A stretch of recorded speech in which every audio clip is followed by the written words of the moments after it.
ஜீ தமிழ்ல கடந்த 4 வருஷமா சக்ஸஸ்ஃபுல்லா போயிட்டு இருக்க சீரியல் தான் மாரி. இதுல சாமி, பூதம் உள்ளிட்ட பல விஷயங்கள கொண்டு வந்திருந்தாங்க. மறுஜென்மம், மறுபிறவி அப்படின்னு வந்ததால ரொம்ப இன்ட்ரஸ்டிங்கா சினிமா ரேஞ்சுக்கு போயிட்டு இருந்துச்சு. ஆரம்பத்துல இந்த சீரியல்ல ஆதர்ஷ் அண்ட் ஆசிகா இவங்க 2 பேரும் தான் லீட் ரோல் பண்ணி நடிச்சிட்டு இருந்தாங்க. அதுக்கப்புறமா நெறைய கேரக்டர் சேஞ்சஸ் எல்லாமே வந்துட்டு இருந்துச்சு. அத தொடர்ந்து இப்போ புதுசா புது பொலிவோட சீசன் 2 மாரி சீரியல ஸ்டார்ட் பண்ணியிருந்தாங்க. அதுல எல்லா காஸ்டியூமும் சேஞ்ச் ஆயிருந்தது.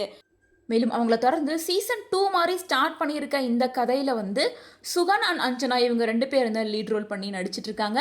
ஸோ இவங்களுக்கு மகளா வந்து அஞ்சலி பாப்பாவும் கியூட்டான ரோல்ல பண்ணிட்டு இருக்காங்க. பட் வந்து சீரியல் இப்போ எண்டுக்கு கொண்டு வந்திருக்காங்க. கிளைமேக்ஸ் ஷூட்லாம் எடுத்துட்டு இருக்காங்க. கூடிய சீக்கிரமாவே சீரியலை முடிக்கிற மாதிரி பிளான் பண்ணியிருக்காங்களாமா. அது மட்டும் இல்லாமல் ஜீ தமிழ்ல இப்போ புதுசாக நிறைய சீரியலை லான்ச் பண்ண போறாங்க. ஸோ அதனால பழைய சீரியல் எல்லாத்தையும் முடிச்சிட்டு வரலாம் அப்படின்னு பிளான் பண்ணியிருக்காங்க. ஸோ அப்படி பார்க்குறப்ப மாரி சீரியலை முடிக்கலாம் அப்படின்ற முடிவுக்கு வந்திருக்காங்க. ஈவினிங் பிரைம் டைமில் டெலிகாஸ்ட் ஆகிட்டு இருந்த இந்த சீரியல் முடிவுக்கு வந்தது பலருக்குமே வருத்தமாக தான் இருக்கும். இதை தொடர்ந்து இந்த சீரியலுக்கு பதிலாக புதுசாக என்ன சீரியல் ஸ்டார்ட் பண்ண போகிறாங்க அப்படின்றத வெயிட் பண்ணி தான் பார்க்கணும். ஸோ யாரெல்லாம் மாரி சீரியலை மிஸ் பண்ணுறீங்க அப்படின்றத மறக்காமல் கமெண்ட்ஸ் மூலமாக ஷேர் பண்ணுங்கள்.